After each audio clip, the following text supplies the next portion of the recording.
기독교, 특별히 프로테스탄트는 믿음을 강조하죠. 네.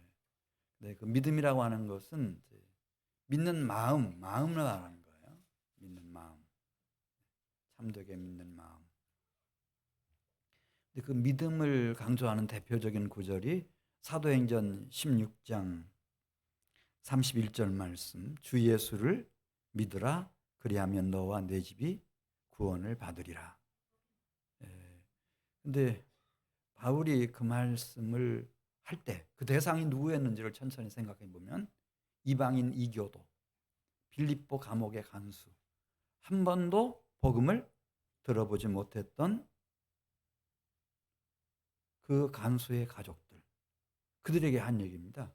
주 예수를 믿으라, 그리하면 너와 내 집이 구원을 받으리라. 예.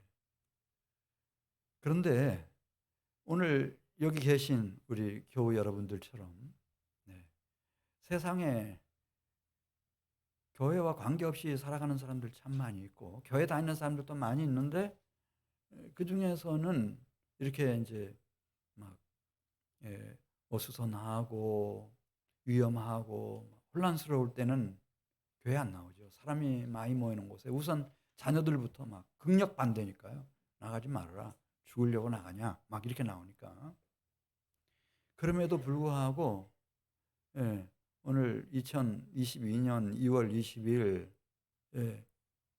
여기 나오셔서 예배 드시는 분들, 이분들은 이미 마음에 믿음을 다 가지신 분들이시죠. 그 참된 확실한 믿음이 없이는 여기 나오실 수가 없어요. 이제 이런 이들에게 주님께서 들려주시는 말씀이 있어요. 누가복음 11장 23절 말씀 보면 이때는 그냥 마음으로 믿는 믿음이 아니고 이때는 삶이 있는 신앙생활인데 아주 단호하시죠. 단호하십니다. 우리 23절 나와 함께 하지 아니하는 자는 나를 반대하는 자요. 내 대적이라는 뜻이에요. 본문의 의미가 그렇습니다. 나와 함께 모으지 아니하는 자는 해치는 자니라. 네. 그러니까 뭐 이게 무슨 오늘날로 말하면 이런 뜻이에요. 확진자가 지금 10만 명 넘었어요. 네. 아니 10만 명 아니라 20만 명이 확진자가 나오고 30만 명이 나온다 하더라도 주님의 말씀은 나와 함께 있자는 거예요. 그리고 나와 함께 모이는 자가 되고 모으는 자가 되자는 거예요. 할 수도 있고 안 할 수도 있고 이게 아니고요. 그렇게 하자는 거예요. 그렇게 하지 않으면은 뭐 우리에게 주어진 환경, 시대적인 상황, 이런 거 불문하고 나를 반대하는 자가 되고 결국은 나를 해치는 자가 될 거다. 물론 불신자들에게는 미신자들에게는 믿음을 강조해야죠. 마음으로 믿는 거. 그렇지만 요한계시록 3장 15절 라오디게아 교회 사자라고 하면은 목사님 생각하면 돼요. 사자에게 편지할 때는 믿음이 아니고 행위를 강조하세요. 누가 그렇게 하시나 부활하신 영광의 주님이 요한계시록 3장 15절 내가 내 행위를 아노니, 우리 프로테스탄트는 말이죠. 막 행위 얘기하면 막 경기를 일으키려고 그래요. 믿음이지 무슨 행위냐. 그런 소리 하지 마세요. 내가 내 행위를 아노니 내가 차지도 아니하고 뜨겁지도 아니하도다. 내가 차든지 뜨겁든지 하기를 원하노라. 내가 이같이 미지근하여 뜨겁지도 아니하고 차지도 아니하니 내 입에서 토하여 너를 토하여 버리리라. 토하여 내쳐버린다. 왜 이렇게 우리 주님은 물론 제1단계는 믿음이에요. 그렇지만 믿음에 그냥 머물러 있어서는 안 되는지 24절부터 설명했어요. 이 영의 세계는 이 제3지대 중립국이 없다는 거예요. 공중권세 잡은 사탄 마귀에게 소속되든지 하나님께 소속되든지 악령이든지 성령이든지 빛이든지 어둠이든지 생명이든지 사망이든지 천국이든지 지옥이든지 둘 중에 하나지, 그냥 어중간한 중간 상태는 없다는 거예요. 토하여 내친다 그랬어요. 한번 24절 말씀 보겠어요. 이런 것도 안 돼요. 신비주의. 나에게서부터 귀신이 떠나갔다. 나 지난날 굉장한 영적인 체험을 한 사람이다. 그런 소리 하지 말라는 거예요. 지금이 중요하지. 현재가 중요한데 24절 말씀 보겠어요. 더러운 귀신이 사람에게서 나갔을 때에 물 없는 곳으로 다니며 쉬기를 구하되 얻지 못하고 이에 이르되 내가 나온 내 집으로 돌아가리라 하고 가서 보니 자기가 과거에 살았던 집이 청소되고 수리되었거늘 이에 가서 저보다 더 악한 귀신 악한 영 7을 더 데리고 들어가서 거하니. 그러니까 처음에 1명이었는데 귀신 하나, 악령 하나였는데 이제 8로 변한 거예요. 이 사람의 나중 형편이 전보다 더 심하게 되니라. 우리가 예수님을 믿었으면 이제 이 순례자의 길은 하나님 나라에 우리가 도착함으로써 이제 그 완주가 되는 건데, 이 순례자의 길을 가는 동안에 말이죠. 왜 이렇게 단순한 믿음만 가지고 안 되나? 그것은 우리 속에 있는 이미 바이러스처럼 침투해 들어와 있는 이 죄성 때문에 그래요. 탐심, 탐욕. 당대 최고의 선지자 엘리야 선지자의 갑절의 영감을 받았던 엘리사 선지자가 있어요. 그 시대에는 도시마다 성읍마다 이 생도들이, 신학도들이 막 넘쳐났어요. 그 중에 한 사람, 엘리사 선지자를 보좌할 수 있도록 뽑았죠. 그 사람의 이름이 게하시라고 하는 사람이었어요. 근데 나만 장군이 문둥병의 고침을 받고, 나병의 고침을 받고 이제 돌아갈 때였습니다. 속에서부터 일평생 먹고 살 수 있는, 그러고도 남을 수 있는 재물을 소유할 수 있는 천재일우의 기회가 온 거예요. 이걸 놓칠 수가 없죠. 그러니까 그 전에 이미 다 엘리사가 이럴 줄 알고 교육을 시킨 바 있지만은 아무도 모르게 달려가가지고 나만에게 거짓말을 합니다. 그리고 은 2달란트, 명품 옷 2벌 가져다가 자기 방에다 숨겨놓고 아무리 없었던 것처럼 엘리사에게 나타납니다. 그렇지만 그런 저주를 받아 나병 환자가 되고, 내 자손 가운데서 자자손손 이 나병 환자가 끊이지 않을 것이라고 주님 말씀하셨습니다.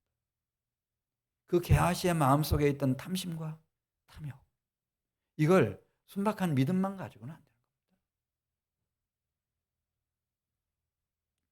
그리고 당대 가장 영험했던 발람 선지자 여러분 아시죠? 왕으로부터 미혹이 왔습니다.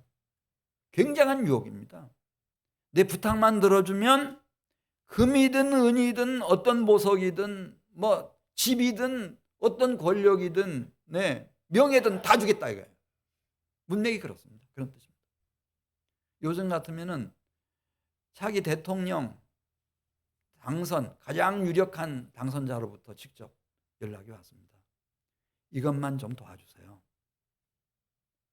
그러면 제가 여한이 없겠습니다.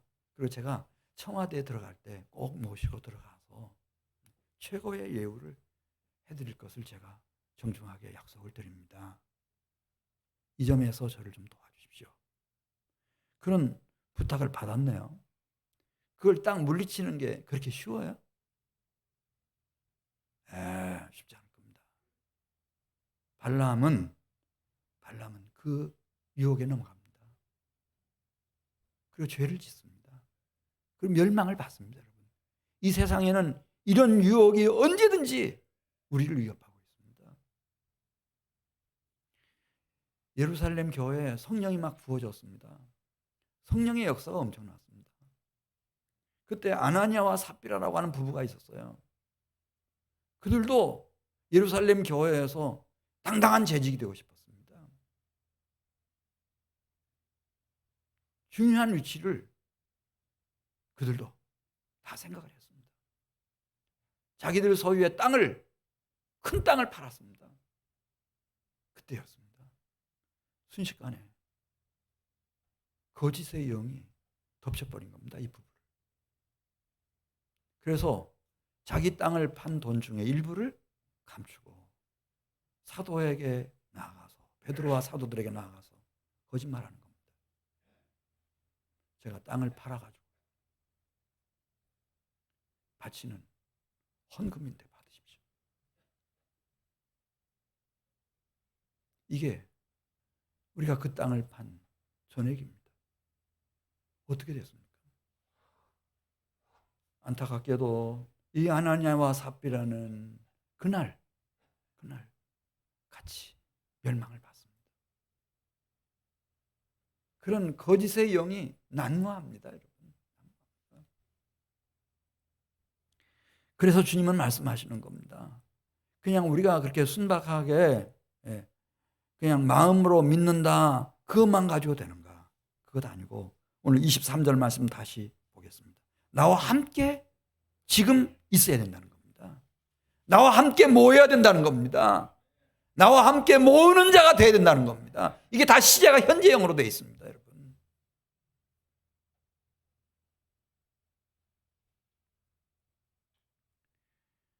누가복음 11장 27절에 있는 말씀을 보면 예수님의 설교를 듣고 있던 회중들 가운데 한 여인이 막 엄청 은혜를 받은 것 같아요. 마음이 뜨거워지고 막 얼마나 감격이 되는지 회중 속에서 벌떡 일어나가지고 이 여인이 큰 소리로 예수님을 향해서 이렇게 외쳤습니다. 당신을 뵌 태와 당신을 먹인 젖이 복이 있도다. 어떻게 이런 분이 우리 가운데 이렇게 계시는가? 이런 분을 낳았고 젖 먹였고 양육했고 뒷바라지한 그 어머니는 얼마나 위대하실까? 여기서부터 이제 그 마리아 숭배 사상이 막 퍼져나가는 겁니다. 네. 그 얘기를 들으신 예수님이 이제 28절에 있는 말씀을 보면 정말 예수님을 낳고 예수님을 젖 먹이고 예수님을 양육해낸 과거에 그렇게 애쓴 모친 마리아보다 더 복받은 사람이 있다. 그러면서 그가 누군지를 28절에 이렇게 얘기합니다. 우리 28절 말씀 같이 읽습니다. 예수께서 이르시되 오히려 하나님의 말씀을 듣고 지키는 자가 복이 있느니라. 할렐루야. 우리 성경에는 뭐 이렇게 되어 있지만 나를 낳아서 젖 먹이고 키워준 나의 어머니 마리아보다 더 복된 사람은 지금 여기서 하나님의 말씀을 듣고 그 말씀을 지켜 행하는 자다 이거예요. 지켜 행하는 자예요. 지켜 행하는 자.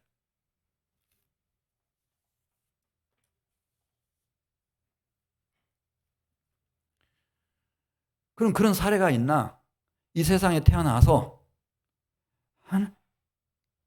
하나님 말씀을 잘 듣고 전 존재를 걸고 목숨을 걸고 하나님을 그 말씀을 순종해서 살아가는 생애가 있나? 그러면 어떻게 되나 그게 결론이. 그 얘기를 이제 29절에 쓰고 있습니다. 표적이 된답니다. 표적. 무슨 표적이 되는지 우리 29절 말씀 같이 읽습니다. 무리가 모였을 때에 예수께서 말씀하시되 이 세대는 무슨 세대라? 마태복음에는 악하고 음란한 세대라 그랬는데 이 누가복음에는 그냥 딱 강조하기 위해서 한 단어로 선택했어요. 악한 세대라는 거예요. 악한 세대. 따라서 이 악하고 음란한 세대 속에서 오직 하나님의 말씀을 듣고 그 말씀대로 지켜 살면 어떻게 되나? 네. 그러면 표적이 되는데 무슨 표적이 되나? 계속해서 보겠습니다. 표적을 구하되 요나의 표적밖에는 보일 표적이 없나니 요나가 니느웨 사람들에게 표적이 됨과 같이 인자도 이 세대에 그러하리라. 예수님처럼 된다는 거예요. 예수님은 성부 아버지 하나님의 말씀만 들었어요. 그대로 지켰어요. 그랬더니 표적이 됐어요. 무슨 표적이 됐나? 요나의 표적이 된 거예요. 요나 여러분 기억하시죠? 바닷물 속에 던져졌어요. 그리고 물고기 뱃속에 들어갔다가 3일 만에 살아나왔어요. 네. 표적이 되는데 요나의 표적이 되는 거예요. 이것을 이제 복음서에 잘 풀어서 썼어요. 자, 요나가 이 바닷물 속에 던져진 것처럼 예수님도 원래 그분의 근본은 원래 그분의 소속은 땅이 아니고 하늘이에요. 하나님이에요. 하나님. 그 요한복음 1장 1절에서 그분을 원래 모습을 우리에게 이렇게 설명해 주고 있어요. 태초에 말씀이 계시니라. 이 말씀이 하나님과 함께 계셨으니 이 말씀은 곧 하나님이시니라. 그가 태초에 하나님과 함께 계셨고 만물이 그로 말미암아 지은 바 되었으니 지은 것이 하나도 그가 없이는 된 것이 없느니라. 하늘 소속이에요. 하나님 소속이에요. 태초부터 영원 전부터 그분은 계셨어요. 하나님이신 말씀으로 계셨어요. 그분이 창조하셨어요. 태초에. 그런 분이 마치 요나가 바닷물 속에 던져지는 것처럼 인류 사회 속에 이분이 출현하시게 돼요. 이걸 인카네이션이라고 그러죠. 성육신. 요한복음 1장 14절에서 하늘 소속이고 하나님 소속인 그 말씀이 육신이 되어 우리 가운데 거하심에 우리가 그의 영광을 보니 아버지의 독생자의 영광이요 은혜와 진리가 충만하더라. 네. 바닷물 속에 요나가 나타난 것처럼 이 인류 사회 한중심에 이분이 오셨어요. 인카네이션 성육신 하신 거예요. 그렇지만 누가복음 11장 31절부터 있는 말씀을 보면 같은 요나의 표적 이렇게 표현하지만은 그 질이나 차원은 완전히 다르다는 거죠. 요나는 사람으로서 아수르 땅에 가가지고 니느웨에서 표적이 됐어요.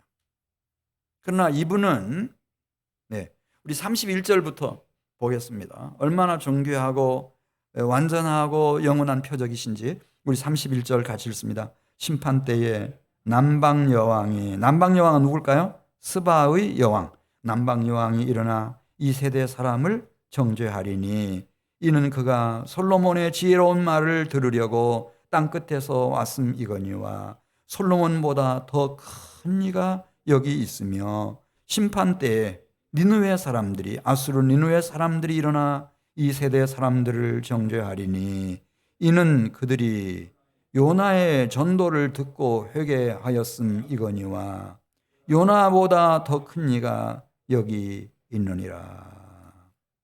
그래서 이분은 이 세상에 오셔서 요나의 표적이 되셨죠. 돌아가셨어요. 그렇지만 3일 만에 부활하셨어요. 부활하신 후에 하나님이 그를 얼마나 높이셨는지 히브리서 1장 3절 이는 하나님의 영광의 광채시요 그 본체의 형상이시라. 그의 능력의 말씀으로 만물을 붙드시며 죄를 정결하게 하는 일을 하시고 높은 곳에 계신 지극히 크신 이의 우편에 앉으셨느니라.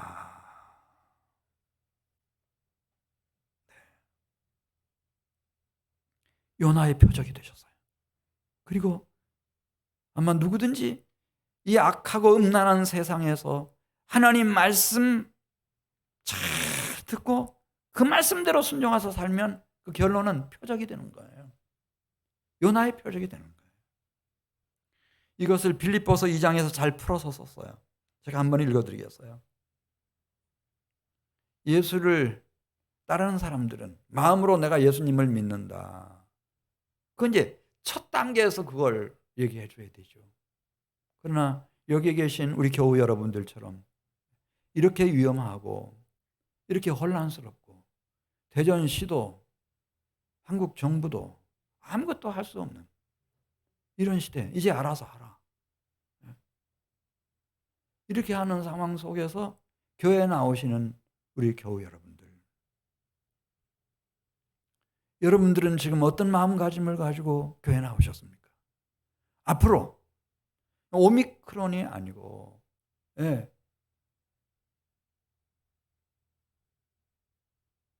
더 강력한 변종 스텔스 오미크론 WHO에 보고된 것처럼 아니 그 이상의 변종 오미크론이 나오면 그때 어떻게 하실 겁니까?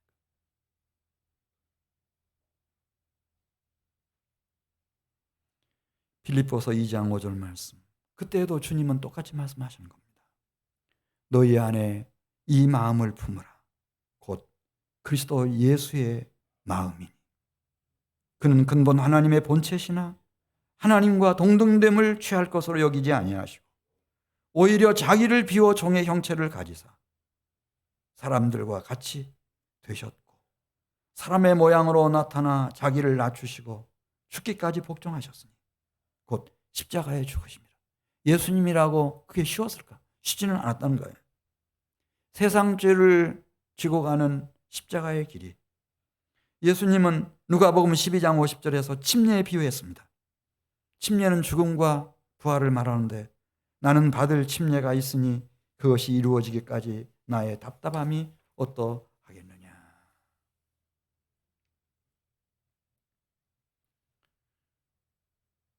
요나의 표적.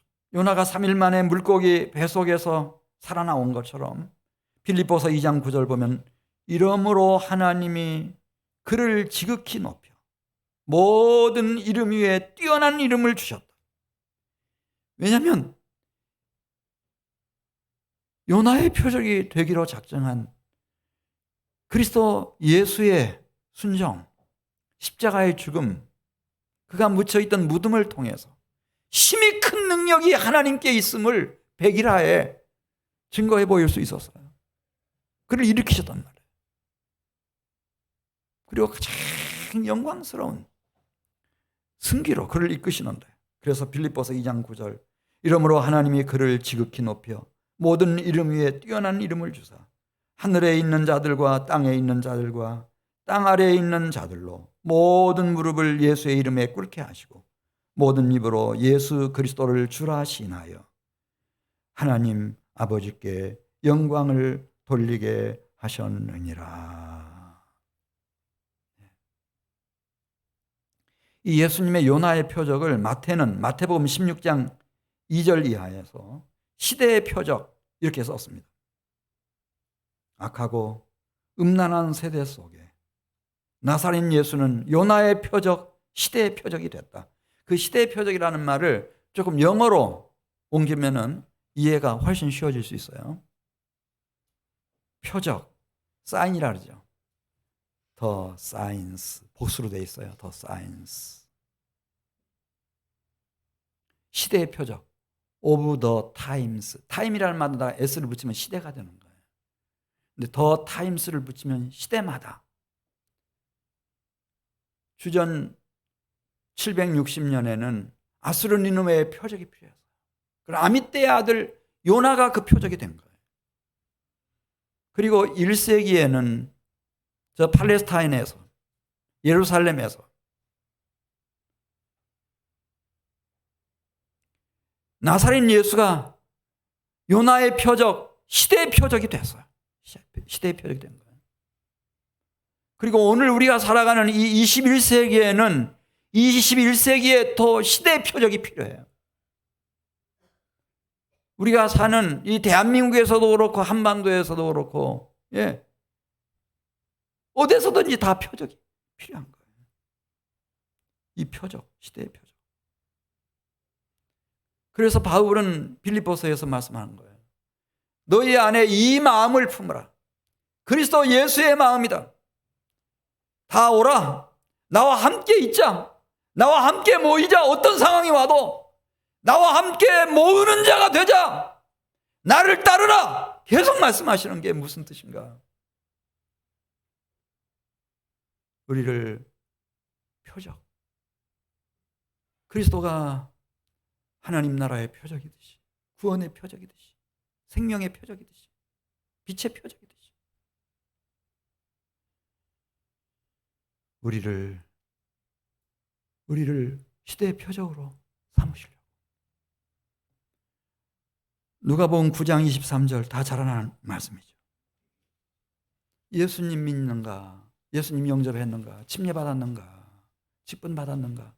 됐다. 그렇게 하시는 것 아니고 무리에게 이르시되 아무든지 나를 따라오려거든 자기를 부인하고 날마다 제 십자가를 지고 나를 따를 것이니라. 누구든지 제 목숨을 구원하고자 하면 잃을 것이요 누구든지 나를 위하여 제 목숨을 잃으면 구원하리라. 따라오라는 거예요. 이게 신앙생활이에요. 살아있는 신앙생활이에요.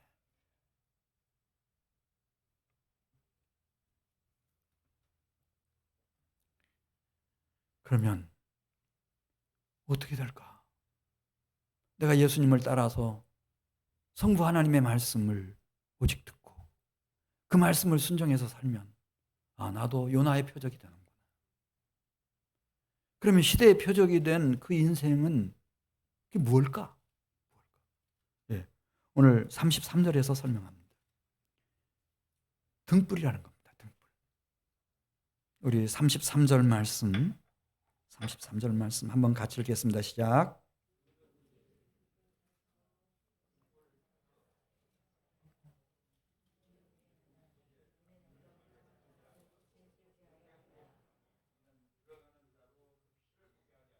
아멘. 여기 등불이 밝혀지는 거예요. 등불이 밝혀져. 이게 등불이라고 하는 말은 인도의 시성, 타고르의 시 중에 일찍이 아시아의 황금 시대에 빛나는 등불의 하나인 코리아. 그 등불 다시 켜지는 날에 너는 동방의 밝은 빛이 되리라. 그 천재 시인, 아시아인으로 최초로 노벨 문학상 수상자인 그의 표현처럼 등불이 밝혀지는 거예요. 그런 신비가 있었어요. 주님의 창조 역사 속에. 그리고 왜 지금 우크라이나에서 만일 전쟁이 일어나면 이게 3차 대전으로 확산될 수도 있다는데 이게 뭔가? 그 다음에 이 오미크론이 이게 언제 끝날 것인가? 며칠 전에 우리 국무총리가 3만 명 넘어가지 않는다 그랬어요. 확진자. 다 관리할 수 있다 그랬거든요. 이게 뭐야? 왜 이렇게 어둡게 만드시는 거예요? 등불을 밝히시려고.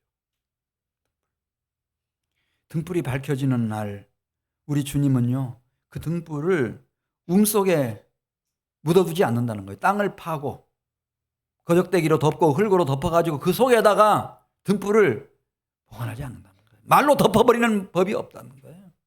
우리 주님은 만일 등불이 밝혀진 영혼이 있다고 할 것 같으면 등경 위에 올려놓고 집안 식구들 환하게 밝히고 자동차를 몰고 가는 사람에게 그 한밤중인데도 저기 마을이 있구나. 등불이 비치고 있네. 이렇게 알도록 온 세상 사람들을 비치는 등불이 되도록, 심지어 마태복음 5장 14절에 있는 말씀을 보면 하늘에 계신 아버지 하나님의 영광을 밝히는 등불이 되게 해주신다는 거예요. 너희는 세상의 빛이라. 산 위에 있는 동네가 숨겨지지 못할 것이요, 사람이 등불을 켜서 말 아래 두지 아니하고 등경 위에 두나니 이러므로 집안 모든 사람에게 비치느니라. 이같이 너희 빛이 사람 앞에 비치게 하여 그들로 너희 착한 행실을 보고 하늘에 계신 너희 아버지께 영광을 돌리게 하라. 우리 34절로 가겠습니다. 34절. 내가 그리스도 안에서 하나님의 말씀을 듣고 그 말씀대로 살면 나는 표적이 되는데, 그게 무슨 뜻일까? 요나의 표적이든 시대의 표적이든 등불이 된다는 뜻이라. 그런 생각이 있다고 하면 등불이 되게 하신다는 거예요. 빛이 되게 하신다는 거예요. 자, 우리 34절 말씀 같이 읽습니다. 내 몸에 등불은 눈이라. 내 눈이 성하면 온 몸이 밝을 것이요 만일 나쁘면 내 몸도 어두우리라. 35절. 그러므로 내 속에 있는 빛이 어둡지 아니한가 보라. 내 온몸이 밝아 조금도 어두운 데가 없으면 등불의 빛이 너를 비출 때와 같이 온전히 밝으리라 하시니라. 이 세상은 흑암 속에 갇혀 있습니다. 그런 세상 속에 이 등불이라는 것은 비유, 상징적 의미라는 거예요. 내 속에 빛을 하나님이 주시겠는데 그 빛이 온전히 너의 마음, 생각뿐만 아니라 심령과 영혼 일평생을 밝게 빛나게 만든다는 거예요. 내 속에 있는 빛. 여러분, 빛은 어디로부터 오는 거죠? 빛을 누가 만듭니까? 제가 시편 136편 7절부터 있는 말씀 읽어드릴 테니까 한번 생각해 보십시오. 큰 빛들을 지으신 이에게 감사하라. 그 인자하심이 영원함이로다. 해로 낮을 주관하게 하신 이에게 감사하라. 그 인자하심이 영원함이로다. 달과 별들로 밤을 주관하게 하신 이에게 감사하라. 그 인자하심이 영원함이로다. 빛은 창조주로부터 옵니다, 여러분. 영원히 그렇게 그분께로부터 빛이 올 겁니다. 그리고 살아있는 사람의 눈 속에 빛이 있습니다. 그래서 우리가 이분이 돌아가셨는지 살아있는지 보려면 눈꺼풀을 열어서 눈을 보면 압니다. 모든 이의 눈에 빛을 주시는 분이시다. 잠언 29장 13절에. 또 스콜라 철학에서는 이 자연의 빛이라고 하는 것을 인간 속에 다 머리가, 두뇌가 있는 사람마다 이성이 작동하고 있어요. 그것이 제대로 쫙 작동할 수 있도록 빛을, 영감을 부어주는데요. 이게 다 어디로부터 오는가? 그분께로부터 온다는 거예요. 그분이 누군가? 예수님이 오셔서 알려주셨어요. 요한일서 1장 5절에서. 요한일서 1장 5절에서. 사도 요한은 그분이 오셔서 하나님의 아들 독생자 예수께서 오셔서 알려주셨다는 거예요. 우리가 그에게서 듣고 그리스도 안에서 그리스도 예수에게서 듣고 너희에게 전하는 소식은 이것이니 곧 하나님은 빛이시라. 하나님은 빛이시라. 그러니까 그리스도 예수 안에 들어간 사람들은 그리스도 예수로부터 이 빛이 하나님께로부터 오는구나. 그걸 깨달을 뿐만 아니라 그 그리스도 안에서 하나님의 은총의 빛을 받는 겁니다. 성부 하나님은 당신의 독생자인 그리스도를 통해서 이 세상에 계시의 빛을 비추고 계십니다. 하나님이 이르시되 빛이 있으라 하시니 빛이 있었고 그 빛이 하나님 보시기에 좋았더라. 뿐만 아니라 성자이신 예수님 자신이 요한복음 1장 9절에 보면 참 빛이라고 말씀했습니다. The true light. 이사야와 마태복음 4장에서는 그 예수님을 큰 빛이라고 일컬었습니다. 예수님 자신이 요한복음 12장 46절에서 나는 빛으로 세상에 왔다. I have come as light. 나는 빛으로 어두움이 뒤덮고 있는 이 세상에 왔다. 그렇게 말씀하셨습니다. 그 그리스도 안에 성령님의 빛이 부어지고 있습니다. 고린도후서 4장 6절 말씀. 어두운 데에 빛이 빛이라 말씀하셨던 그 하나님께서 예수 그리스도의 얼굴에 있는 하나님의 영광을 아는 빛을 우리 마음에 비추셨느니라. 보혜사 곧 아버지께서 내 이름으로 보내실 성령이 너희에게 모든 것을 가르치시고 너희에게 말한 모든 것을 생각나게 해주실 거다. 누가복음 12장 12절에 있는 말씀.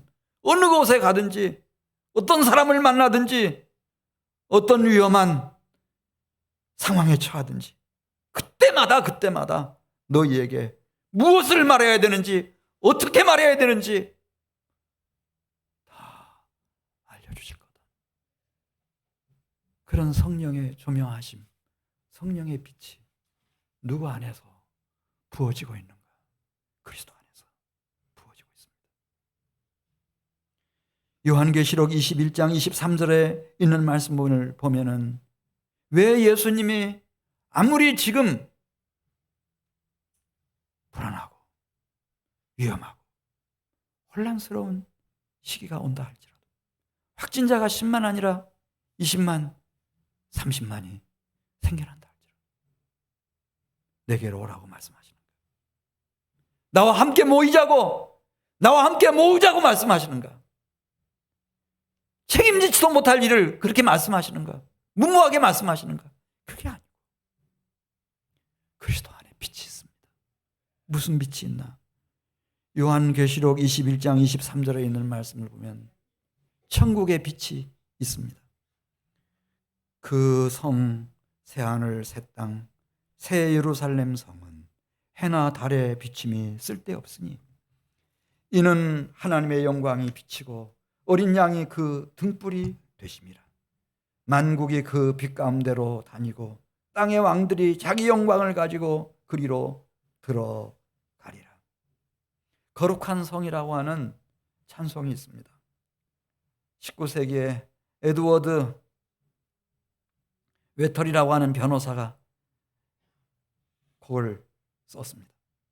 작사를 하고 그리고 스테판 아담스라고 하는 작곡가가 그걸 붙인 곡인데 거기 보면 이렇습니다. 나 어젯밤에 잘 때 한 꿈을 꾸었네. 그 옛날 예루살렘 성의 곁에 섰더니 허다한 아이들이 그 묘한 소리로 주 찬미하는 소리 참 청아하도다. 그 꿈이 다시 변하여 이 세상 다 가고 그 땅을 내가 보니 그 유리 바다와 그 후에 환한 영광이 다 창에 비치니 그 성에 들어가는 자 참 영광이로다. 밤이나 낮이 없으니 그 영광뿐이라. 그 영광 예루살렘 성 영원한 곳이라. 그 영광 예루살렘 성 참 빛난 곳일세.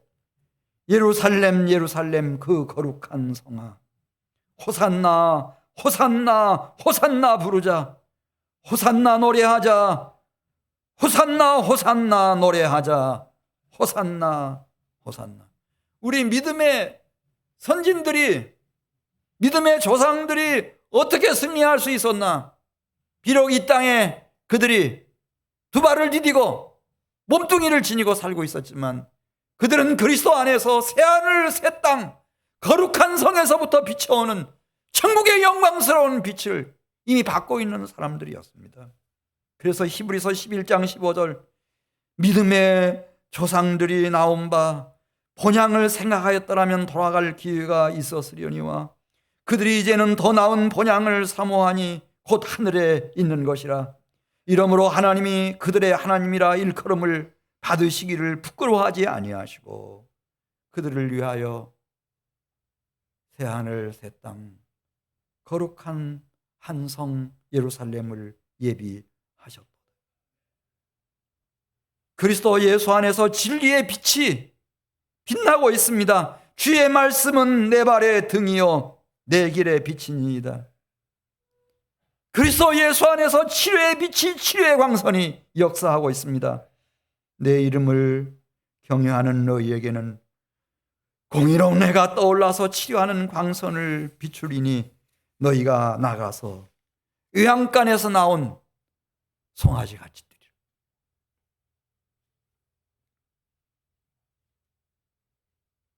더 강한 변이가 와서 내가 감염이 됐다 하더라도 치료하는 광선을 그리스도 안에서 비춰주실 것이고 나를 완전하게 회복시켜 놓으실 것이고 나의 면역력을 그것을 통해서 10배, 100배로 강화시켜 주실 주님.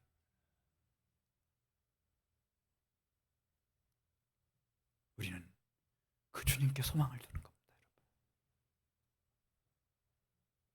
그리고 그리스도 예수 안에서는 그 무엇보다도 생명의 빛이 있습니다. 욥이 고난 중에 있었을 때, 시련과 환난 가운데 빠졌을 때 그는 너무 깊이 고뇌하고 있었습니다. 그때 엘리후라고 하는 경건한 사람이 찾아와서 이렇게 얘기합니다. 실로 하나님이 사람에게 이 모든 일을, 이 어려움과 고난을 제삼 행하심은 그들의 영혼을 구덩이에서 이끌어내셔서 생명의 빛을 그들에게 비추어 주시기 위함이니라. 다윗도 그가 쓴 시편 56편 13절에서 왜 나를 이렇게 어려운 길로 인도하시는가? 주께서 나로 마침내 생명의 빛에 다니게 만드시기 위함이구나. 생명의 빛을 부으셔서 나를, 내 동족들을 위하여 시대의 표적이 되게 하시기 위함이구나. 그렇게 깨닫는 겁니다. 예수님도 말씀하십니다.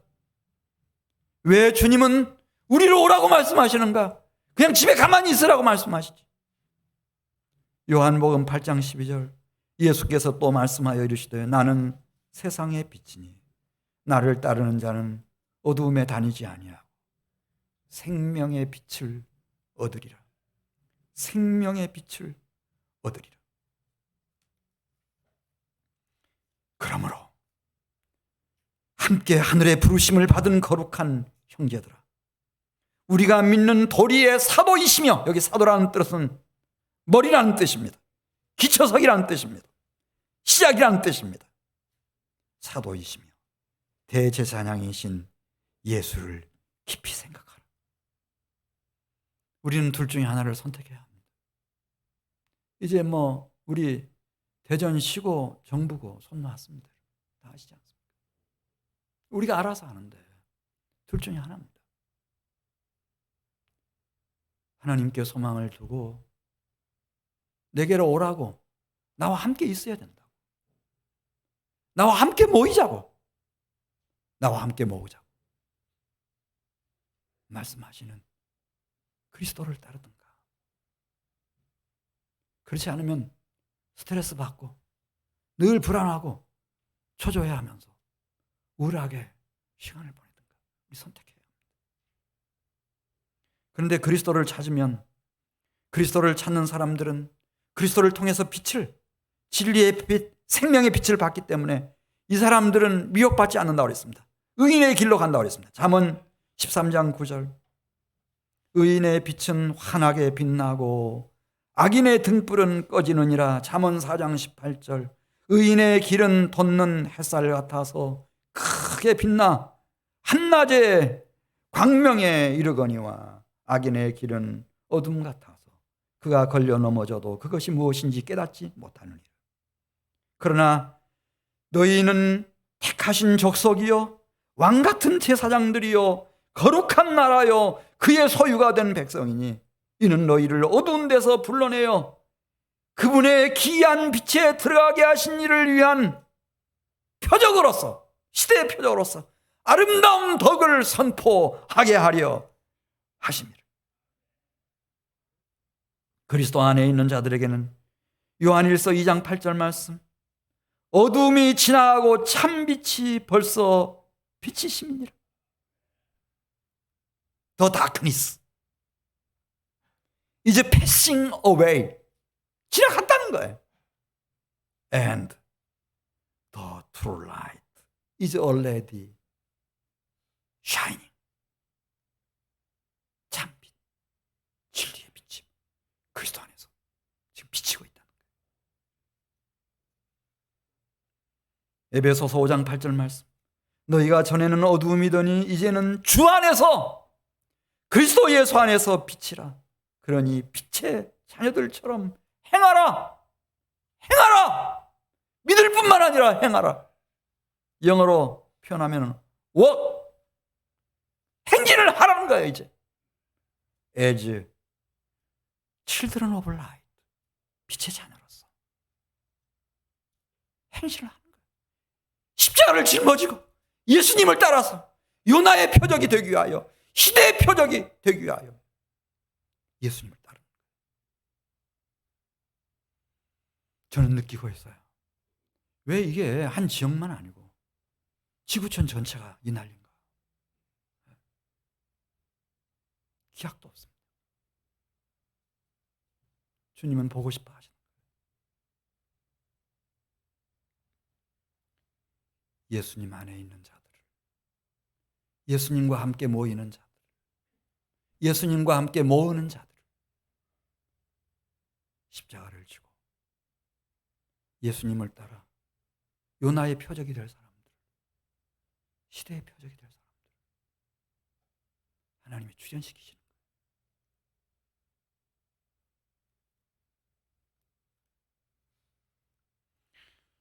우리는 그동안 그렇게 가르쳤어요.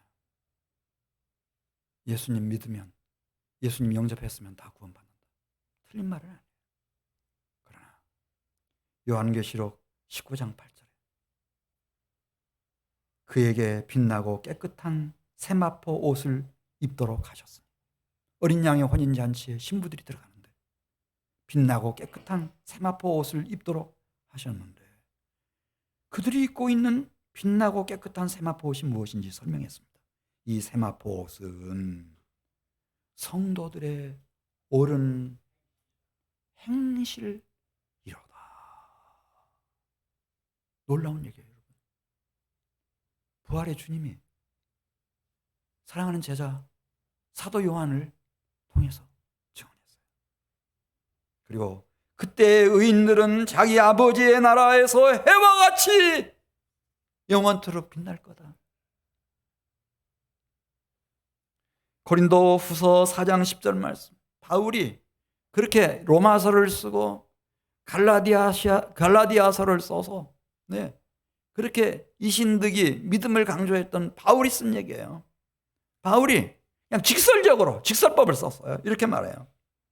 고린도후서 4장 10절, 우리가 항상 예수의 죽음을 몸에 짊어짐은 예수의 생명이 또한 우리 몸에 나타나게 하려 함이라.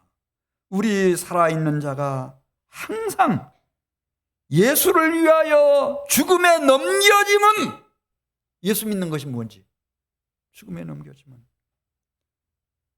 예수의 생명이 또한 우리 죽을 육체에 나타나서, 표적, 시대의 표적되게 하시려고 부르셨다. 여기까지 오신 우리 교우 여러분, 그동안 너무 애쓰셨습니다. 수고 많으셨습니다. 나 이것이 끝이 아니고 우리는 이제 중간 점검을 하고 결단을 해야 합니다. 예수를 믿는다고 하는 것이 그냥 믿는 마음이면 되는가? 저는 목사의 양심으로 성경을 평생 읽고 연구한 성경학자로서 말씀드리면 그건 아닙니다. 주님이 모르겠습니다. 빌립보 감옥에 이겨도 이방인이라면 그 말씀은 충분합니다. 주 예수를 믿어라. 그러나 진실한 믿음을 가지고 여기까지 동행하신 우리 교우 여러분, 주님은 말씀하십니다. 어떤 상황이 후에 온다 할지라도 나와 함께 있자. 나와 함께 모이자. 나와 함께 모으자.